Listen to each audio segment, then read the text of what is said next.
Il faut savoir que l'étape de la canonisation du Coran, elle respecte, et c'est ce qui fait toute sa force et sa grandeur, elle respecte l'évolution anthropologique du monde musulman.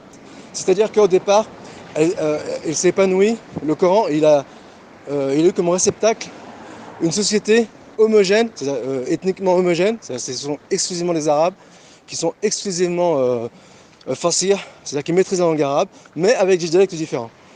Donc il a fallu cette élasticité pour toucher le maximum d'adeptes possible.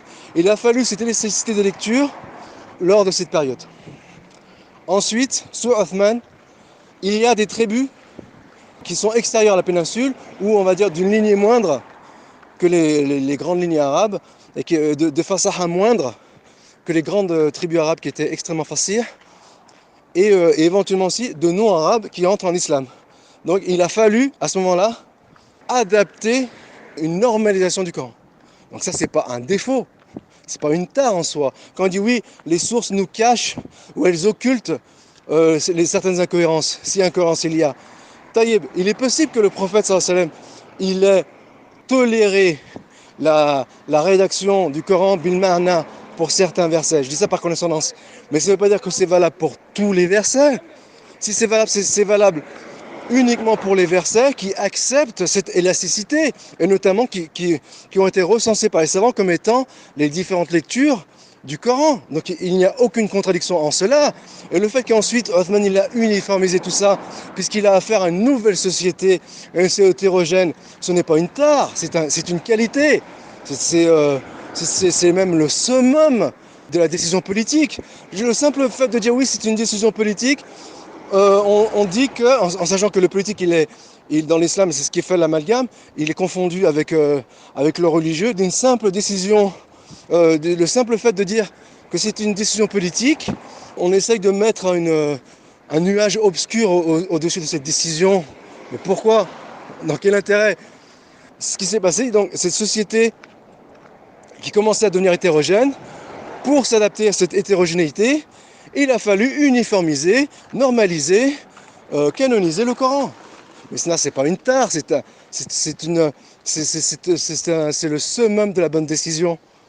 Et c'est là que c'est extrêmement dangereux où vogue Hassan. C'est qu'il fait des généralités de l'élasticité des lectures, il en fait une généralité d'une part. D'autre part, quand bien même on interpréterait cette souplesse des lectures par la transmission du Coran bil ma'na, ce serait pour des cas qui sont précis et non pas laissés à l'initiative des uns et des autres. Et ensuite, quand bien même l'uniformisation du Coran, elle a posé certains problèmes qui n'ont pas été résolus par on va dire, les traditionnalistes de l'époque ou même l'époque suivante, ça ne pose aucun problème.